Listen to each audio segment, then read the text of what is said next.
గురువుగారు నిద్రపోతుంటే గురువుగారిని జాగ్రత్తగా కాపాడుతూ ఆయన గాఢ నిద్రపోతుంటే ఆయనకి విసురుతూ ఆయన సంతోషంగా పడుకుంటే అమ్మయ్య గురువుగారు సేద తీరుతున్నారని ఎంత ఆనందపడిపోయాడు.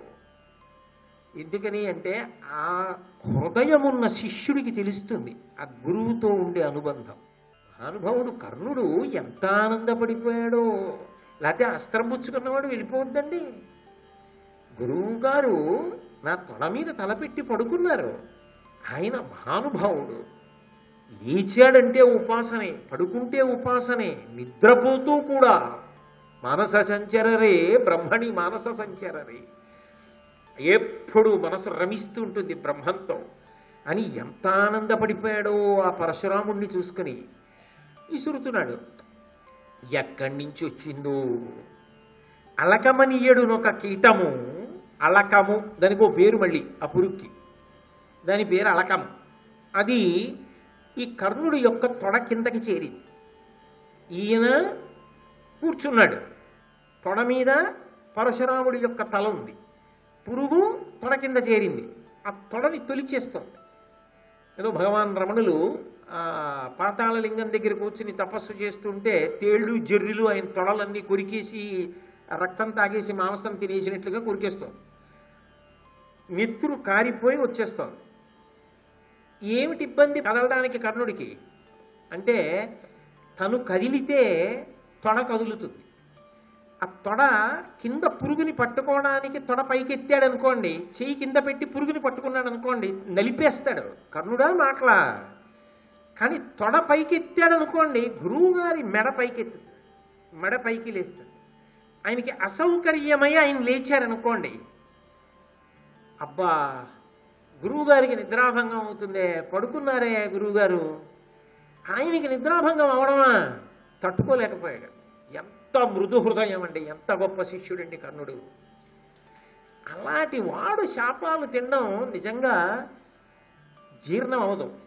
అందుకే మహాభారతంలో కర్ణుడు కర్ణుడే అనడానికి కారణం అదే. కర్ణుడు లేని భారతం లేదు అనడానికి కారణం. ఎక్కడ ఉంటాడు అటువంటి శిష్యుడు?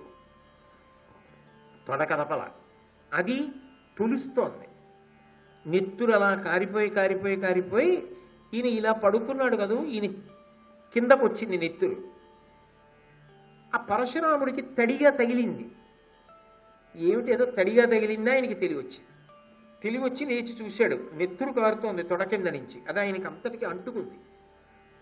ఆయన తెల్లబోయాడు. కర్ణుడిని అడగలేదు, ఏమిట్రా అబ్బాయి, ఏమిటి అలా నీ తొడలోంచి నెత్తురుస్తోంది అని కర్ణుడిని అడగలేదు పరశురాముడు. ఈ దిక్కుమాలిన పురుగు ఏం చేసిందంటే ఈ అలకము ఒక రాక్షస రూపాన్ని పొంది ఎదురుగుండా వచ్చి నిలబడి అయ్యా నా పేరు గ్రస్తుడు, నేను ఒక రాక్షసుణ్ణి, నేను ఒకప్పుడు భృగు మహర్షి యొక్క భార్యని అపహరించాను, ఆయనకి కోపం వచ్చి శపించాడు, నువ్వు కీటమవుతావు అన్నాడు. నేను అప్పుడు బుద్ధొచ్చి ఆయన కాళ్ళ మీద పడి నాకు శాప విమోచనం ఎప్పుడని అడిగాను. పరశురాముడు కావాలని చూడక్కర్లేదు, పరశురాముడి దృష్టిలో నువ్వు పడగానే నీకు శాప విమోచనం అన్నాడు. ఇవాళ మీరు పడుకున్నారు, మీ దృష్టిలో పడదామని నేను ఈయన తొడ కొరికాను, మీరు లేచారు, నేను బయటికి వచ్చాను. మీరు ఒక్కసారి ఏమిటని ఇలా చూశారు, నేను కనపడ్డాను, మీ దృష్టిలో పడ్డాను, నా శాప విమోచనం అయిపోయి రాక్షసుడిని అయిపోయాను. ఒక్క నమస్కారం, కృతజ్ఞుణ్ణి, నేను బయలుదేరుతున్నానని ఆయన వెళ్ళిపోయాడు. ఆయనకి శాప విమోచనం అయిపోయింది, బాగానే ఉంది. ఇక్కడ మీరు ఒక్కటి గమనించాలి, కర్ణుడిలో ఏమైనా దోషం ఉందా? ఆయన మనస్సులోనైనా కనీసం దోషం ఉందా? పాపం ఏం లేదు.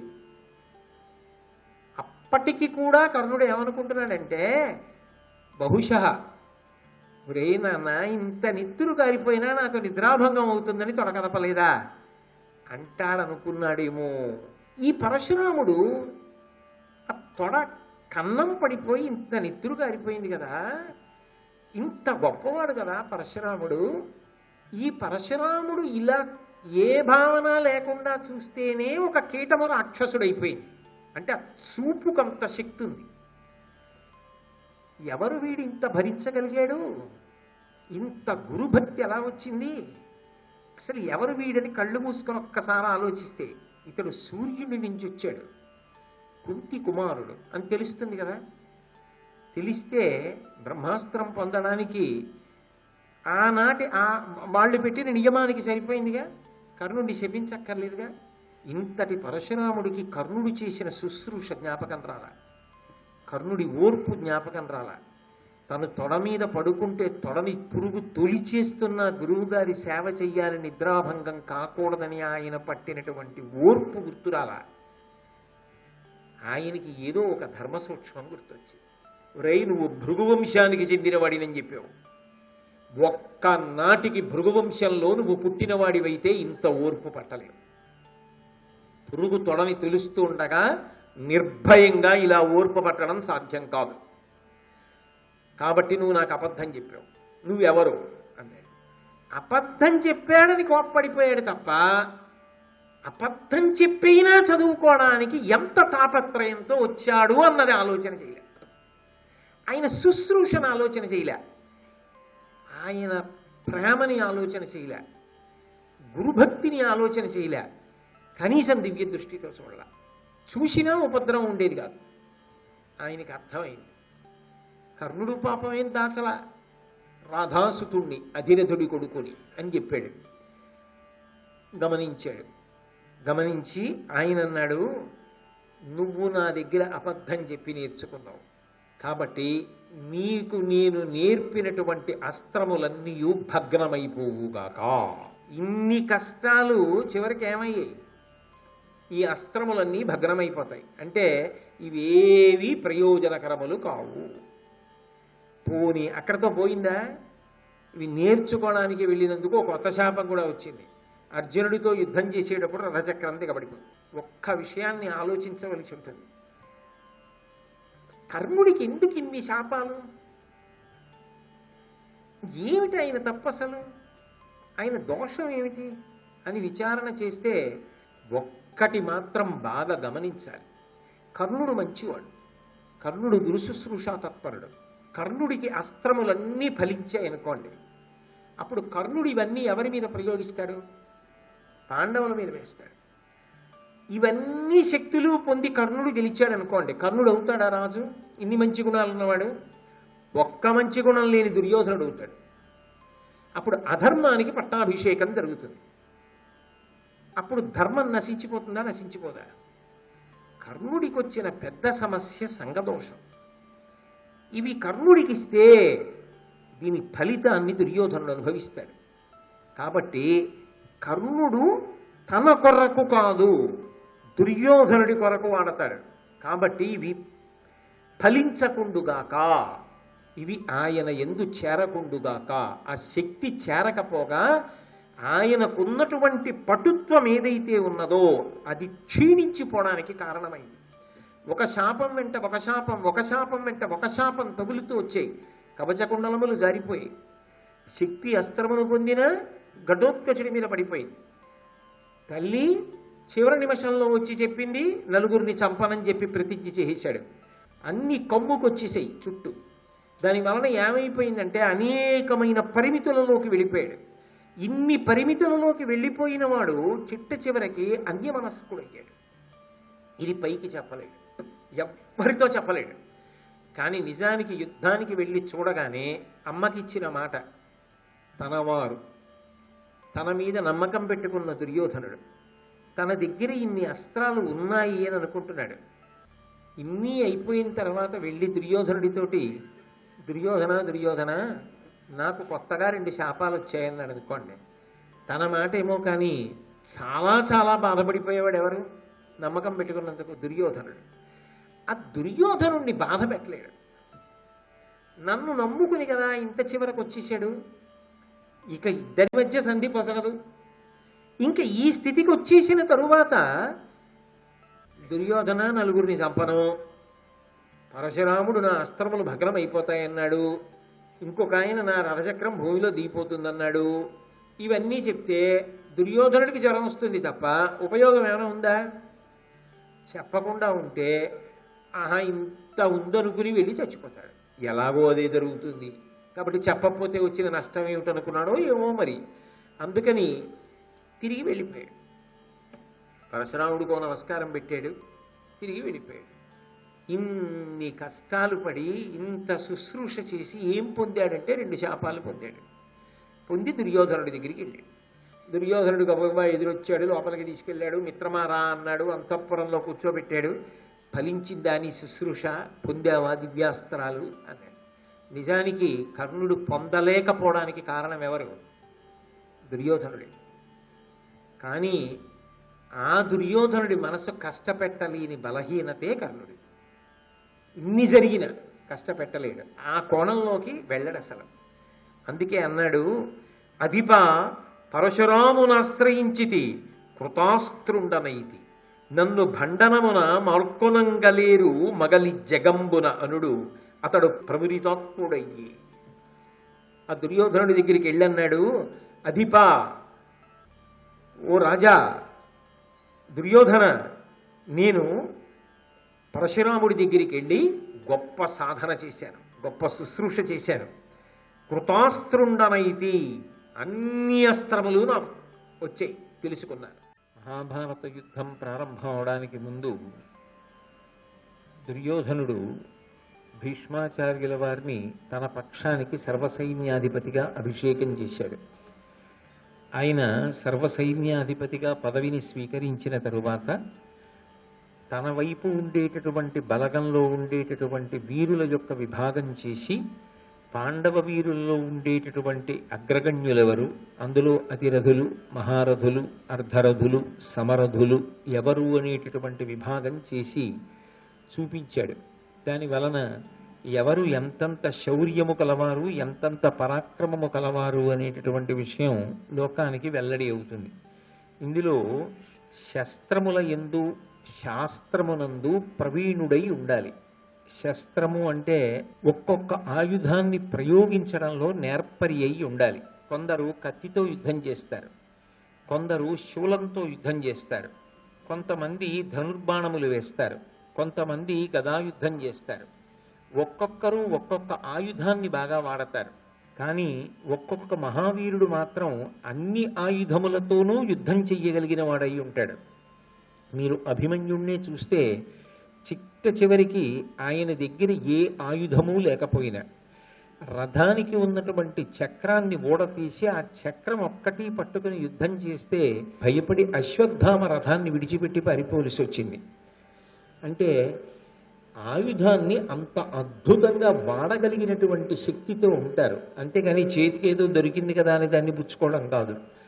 ఒక్కొక్క ఆయుధాన్ని ప్రయోగించడంలో, ఆ ఆయుధాన్ని అంత నైపుణ్యంతో వాడి ఎదురి బలాన్ని పడగొట్టడంలో అపారమైనటువంటి ప్రావీణ్యమును గురుముఖత యుద్ధ ప్రక్రియ యందు నేర్చుకున్నటువంటి మహాపురుషులు ఉంటారు.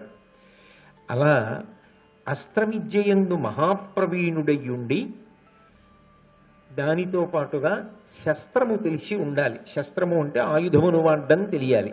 ఇక తత్సంబంధమైన శాస్త్రము అన్న మాటకు అర్థం శస్త్రమును వాడడం కూడా తెలియాలి. శస్త్రములు అంటే అవి మంత్రపూరితములు. ఒక బాణం మీదకి అభిమంత్రిస్తే అది బ్రహ్మాండమైనటువంటి శక్తిని విస్ఫోటనం చేస్తుంది.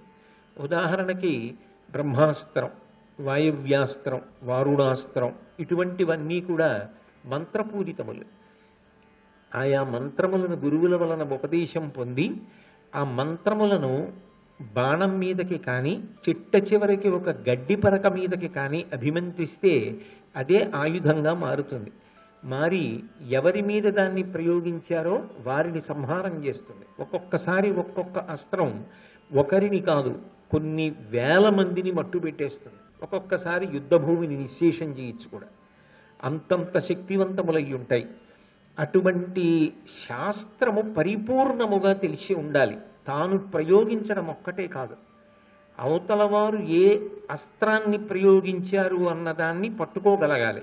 వారు అభిమంత్రించి విడిచిపెట్టారనుకోండి, ఆ వస్తున్నటువంటి శక్తి విస్ఫోటనాన్ని బట్టి ఇది ఫలానా అస్త్రం ఈ అస్త్రం నా వైపు ఉన్న వారిని ఎవ్వరినీ చెనకకుండా ఉండాలి అంటే దీనికి విరుగుడు మళ్ళీ ఈ అస్త్రాన్ని ప్రయోగించాలి అని దాని ధాటికి తట్టుకుని నిలబడి దాన్ని నిస్సారము చెయ్యడం కోసమని ఏ అస్త్రమును ప్రయోగించాలో అటువంటి అస్త్రమును ప్రయోగించడం తెలిసి ఉండాలి. ఒక్కొక్కసారి దుందుడుకు చేష్టితములు ఉంటాయి యుద్ధంలో. గురువు హఠం చేసినటువంటి వాడికి ప్రయోగం చేయడానికి వీలు లేకుండా ఉండడానికి ఏం చేస్తారంటే ఉపసంహారం చెప్పకుండా ప్రయోగం చెప్తారు. ఉపసంహారం తెలియకపోతే చాలా ప్రమాదం, అందుకని అసలు ప్రయోగించడానికి అవకాశం ఉండదు. కానీ అశ్వత్థామ లాంటి వాడు ఒకసారి బ్రహ్మశిరో నామకాస్త్ర ప్రయోగం చేశాడు, కానీ ఆయనకి దాన్ని ఉపసంహారం చేయడం తెలియదు. అటువంటప్పుడు లోకమునకంతటికీ కూడా ప్రమాదం ఏర్పడుతుంది ఆ అస్త్రము యొక్క విస్ఫోటన శక్తి వలన. అప్పుడు ప్రకృతి దెబ్బతినకుండా, సమతౌల్య స్థితికి ఇబ్బంది రాకుండా, లోకమంతా శాంతియుతంగా ఉండేటట్టుగా చూడడం కోసం అవతలవాడికి ఉపసంహారము రాదు అంటే లోకక్షేమము కొరకు అవసరమైతే దాన్ని కూడా తానే ఉపసంహారం చెయ్యగలిగినటువంటి శక్తివంతుడై ఉండాలి. అది సామాన్యమైనటువంటి విద్య కాదు, అంత గొప్ప విద్య. అటువంటి విద్యలు ఆ యుద్ధ సంబంధమైనటువంటి వాటిని గురుముఖతః ఎవరు పరిపూర్ణముగా తెలుసుకుని ఉంటాడో అది ఒక వ్యక్తి యొక్క పరాక్రమాన్ని లెక్క పెట్టేటప్పుడు మొదటి ప్రమాణంగా తీసుకుంటారు. ఇందులో ఈయనకి ఎంతవరకు ప్రవేశం ఉన్నది ఈ రెండిటి యందు అన్నదాన్ని ఒక ప్రమాణంగా తీసుకుని అసంఖ్యాకులైనటువంటి ధనుర్ధరులతో యుద్ధం చెయ్యగలిగినటువంటి వాడైతే అతిరథుడు అని వర్గీకరిస్తారు. యువతలవాడు అతిరథుడు అన్న మాటకు అర్థం ఏంటంటే ఎదురుగుండా ఎంతమంది ఉన్నారు అన్న దాంతో ఆయనకేం సంబంధం ఉండదు. అది ఎంతమంది అయినా కానివ్వండి, అంత సంతోషంతో యుద్ధం చేస్తాడు, అంతమందిని మట్టు పెడతాడు. అంత మట్టు పెట్టగలిగినటువంటి శక్తియుక్తులు కలవాడై అంత అస్త్ర సంపద శస్త్ర సంపద కలిగిన వాడైతే ఉత్తర గోగ్రహణంలో అర్జునుడు చేసినట్టు ఒక్కొక్కసారి ఒక్కొక్క అస్త్రం తొందరపడి ప్రయోగించడానికి ఉండదు. ఎందుకంటే ప్రతిజ్ఞలు చేసి ఉంటారు. ఎదురి బలంలో ఫలానా వాణ్ణి నేను చంపుతాను, ఫలానా వాణ్ణి నేను చంపుతాను అని ప్రతిజ్ఞలు చేసి ఉంటారు. అప్పుడు మీరు ఎంతసేపు యుద్ధం చేయడం సాధ్యం అవుతుంది? అప్పుడు వాళ్ళని చంపకూడదు, కానీ వాళ్ళకి యుద్ధం చేయడానికి అవకాశం లేని రీతిలో నిర్వీర్యం చేయవలసి ఉంటుంది. భీష్ముడు ఉన్నాడు, శిఖండి చేతిలో మరణించాలి. ద్రోణుడు ఉన్నాడు, దృష్టద్యుమ్నుడి చేతిలో మరణించాలి. దుర్యోధనుడు ఉన్నాడు, భీముడి చేతిలో మరణించాలి. అలాగే దుశ్శాసనుడు ఉన్నాడు, భీముడి చేతిలో మరణించాలి. ఇలా ఒక్కొక్కడిని చంపడానికి ఒక్కొక్కడు ప్రతిజ్ఞ చేసి ఉంటాడు. ఈ ప్రతిజ్ఞలు చేసిన వాళ్ళు చంపాలి తప్ప చటుక్కుని అవతలవాడు చంపేశాడు అనుకోండి, యువతలవాడికి ప్రతిజ్ఞా పరిపాలన చేసుకునే అవకాశం ఉండదు. అప్పుడు ఇంతమంది యోధుల్ని చంపడం కుదరదు. కాబట్టి సమ్మోహనాస్త్రం ప్రయోగించి అందరూ కూడా ఒరిగిపోయేటట్టుగా చేసి ఆ మాయలోకి మత్తులోకి జారిపోయేటట్టు చేసి గోవుల్ని మరల్చుకుపోయాడు. ఇన్ని విషయములను తెలిసినవాడై ఉండాలి. దాని కొరకు సత్సంప్రదాయములను పాటించాలి. అపారమైనటువంటి క్రమశిక్షణతో జీవితాన్ని గడపాలి. వీటన్నింటినీ ధరించడానికి కావలసినటువంటి తేజస్సును నిలబెట్టుకోవాలి. ఇంత గొప్పవాడై ఆయన ఎంతమందితో యుద్ధం చెయ్యగలడు అన్న విషయంలో సంఖ్యతో నిమిత్తం లేకుండా ఎంతమందితోనైనా సర్వశాస్త్ర పరిజ్ఞానముతో ధనుర్వేదానికి సంబంధించి అస్త్రశస్త్రముల యందు అటువంటి పరిజ్ఞానంతో అసంఖ్యాకమైన యోధులతో యుద్ధము చెయ్యగలిగిన వాడైతే అటువంటి వాణ్ణి అతిరథుడు అని పిలుస్తారు. మహాభారత యుద్ధకాలంలో భీష్మాచార్యుల వారు కొంతమందిని అతిరథులుగా గుర్తించాడు కరోపక్షంలో. అందులో దుర్యోధనుడు అతిరథుడు, కృతవర్మ అతిరథుడు, శల్యుడు అతిరథుడు, భూరిశ్రవుడు అతిరథుడు. ద్రోణాచార్యుల వారు అసలు సాటి లేని మీటి. కుంతీదేవితో నలుగురి జోలికి వెళ్ళను అర్జునుడు వినా అన్నాడు. ఆ మాట దుర్యోధనుడితో వచ్చి చెప్పలేదుగా, నేను నలుగురిని చెయ్యనని చెప్పలేదుగా. ఇవన్నీ తెలియవు దుర్యోధన నీకు అంటే భీష్ముడు ప్రకటనంగా చెప్పలేదు, కానీ తన దయ తనని పాడు చేసింది కర్ణుడిని. సూర్యుడు చెప్పినా వినకుండా కవచకుండలాలు ఇచ్చాడు, అవధ్యుడు వధ్యుడైపోయాడు. అందుకే ఈ రెండు విషయాల్ని ప్రధానంగా ప్రస్తావన చేస్తూ కుంతీదేవికి ఇచ్చినటువంటి ప్రత్యేకమైనటువంటి అవకాశం ఏదైతే ఉందో, నీ కుమారులలో అర్జునుణ్ణి తక్క నలుగురిని నేను దొరికినా విడిచిపెట్టేస్తానన్న మాట ఏది ఉన్నదో, ఆమె అడగకపోయినా తానన్న మాట ఏది ఉన్నదో, మాతృమూర్తి ఎందున్నటువంటి ప్రేమ చేత అన్నమాట. ఇప్పుడు నిస్సందేహంగా దయ కలిగినవాడు, నిస్సందేహంగా ప్రేమ కలిగినవాడు. కానీ ఆ దయ అక్కరకొచ్చినది కాదు, దాని చేత రక్షణను పొందినవాడు కాడు. అందుచేత ఇతను అర్జునుడితో యుద్ధం చేసినప్పుడు అర్ధరథుడు మాత్రమే. ఇది భీష్మాచార్యుల వారి యొక్క తీర్పు. అయితే పాఠం చెప్పిన వాడెవరు? ద్రోణాచార్యుల వారు. ద్రోణాచార్యుల వారు వెంటనే లేచాడు. మహాభారతంలో సాధారణంగా ఏదైనా కీలకమైన విషయాన్ని భీష్ముడు మాట్లాడితే అప్రయత్నంగానే ద్రోణాచార్యుల వారు కూడా లేచి మాట్లాడతారు.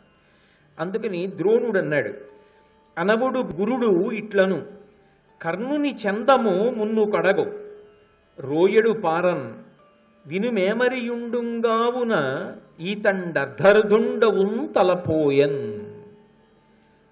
ద్రోణాచార్యుల వారు కూడా జరగబోయేటటువంటి యుద్ధాన్ని దృష్టిలో పెట్టుకుని మాట్లాడుతున్నాడు. ఆయన అన్నాడు, కర్ణుని చందము మున్ను కడగు. కర్ణునికి ఉన్నది గొప్ప ఆవేశం. ముందు చాలా తొందరగా వెళ్ళిపోతాడు యుద్ధానికి, చాలా దూకుడుగా ముందుకు వెళ్ళిపోతాడు. చాలా దూకుడుగా ముందుకు వెళ్ళిపోయిన తరువాత నిలబడిపోడు.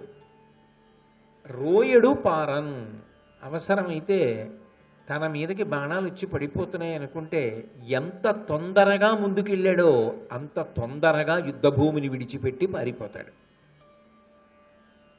ఇవన్నీ గతంలో జరిగినవి. జరిగిన వాటిని దృష్టిలో పెట్టుకునే మాట్లాడుతున్నారు ద్రోణాచార్యుల వారు. కాబట్టి రోయడు పారన్ వినుమేమరియుండుంగావునా, ఏదో ఆలోచిస్తూ ఉంటాడు. యుద్ధంలో చాలా జాగ్రత్తగా దృష్టిని దాని మీదే కేంద్రీకరించవలసి ఉంటుంది. కానీ పరాకుగా ఉంటాడు, ఏదో ఆలోచిస్తూ ఉంటాడు. ఆయన కర్మ విధివంచితుడు, దురదృష్టవంతుడు.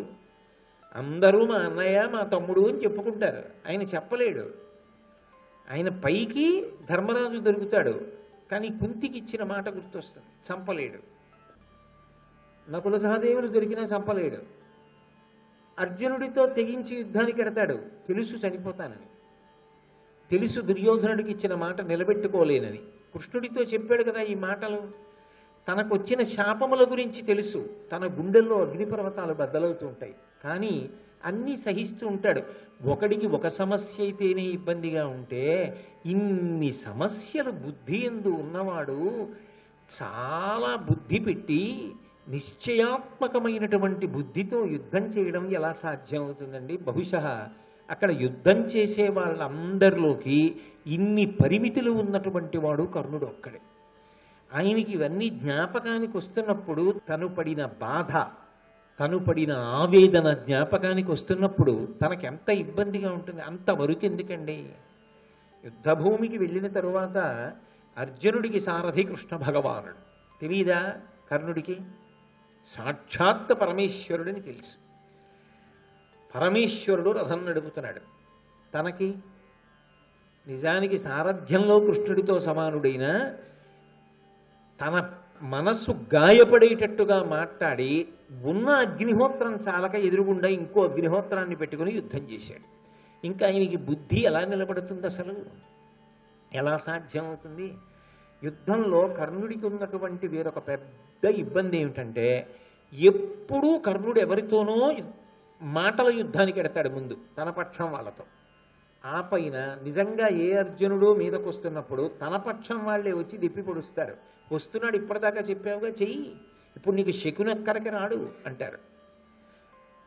ఆయనకి ఎదుటి వాళ్ళు ప్రకటనమైన శత్రువులు, ఆయనకి తన వైపు వాళ్ళు అప్రకటిత శత్రువులు. అందుకని ఆయన నిజానికి ఉన్నది ఎప్పుడూ శత్రువుల మధ్యలోనే. అందుకే ఆయన ఆదరింపబడిన వాడు కాడు.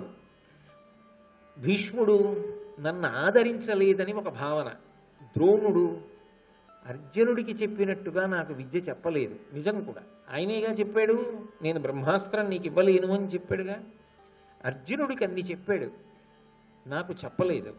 ఆ భావన ఉంటుందా ఉండదా? అందుకే అవకాశం వచ్చిందా ఆ బాధ తట్టుకోలేడు, ఆ ఆర్తి తట్టుకోలేక భీష్ముణ్ణి ద్రోణుణ్ణి నింద చేస్తుంటాడు, పెద్దల్ని నింద చేస్తుంటాడు అని అపకీర్తి పొందుతుంటాడు. ఆయన ఎదగాలనుకున్నప్పుడు అడ్డొచ్చిన విశేషాల బాధ ఆయన కాకపోతే ఎవడ పడతాడు? బాధ అయింది మరి. అందుకే యుద్ధంలో దృష్టి కేంద్రీకరణం చెయ్యలేడు, పరాకుగా ఉంటాడు. కానీ ఇది గురువుగా ద్రోణాచార్యుల వారు అప్పుడు చెప్తున్నాడు, ఈయనకి పరాకు ఉంటుంది యుద్ధంలో. అందుకే అన్ని వేళలా నిలబడడు, ముందు వెడతాడు, తొందరగా పారిపోతాడు. యుద్ధంలో పరాకుగా ఉంటాడు. ఈతండర్ధరదుండవున్ తలపోయన్, ఈ గుణములు ఉన్నవాడి దగ్గర పరాక్రమమున్నా నిలబడదు. కాబట్టి ఇతడు అర్ధరథుడే. భీష్ముడు ఆ మాటే, ద్రోణుడు ఆ మాటే. అంటే అర్జునుడిని దృష్టిలో పెట్టుకుని. కానీ అర్జునుడి మీద యుద్ధానికి ఇంకా అటో ఇటో అని వెళ్ళేటప్పుడు ఖచ్చితంగా అర్జునుడిలో నువ్వు సగమే అంటే తను పడిపోవడం నిశ్చయం అయిపోయినట్టే కదా. అది సత్యమే కానివ్వండి, కఠిన సత్యం కదూ, అప్రియమైన సత్యం కదూ. శ్రీ ఉమామహేశ్వర పరబ్రహ్మార్పణమస్తు. స్వస్తి.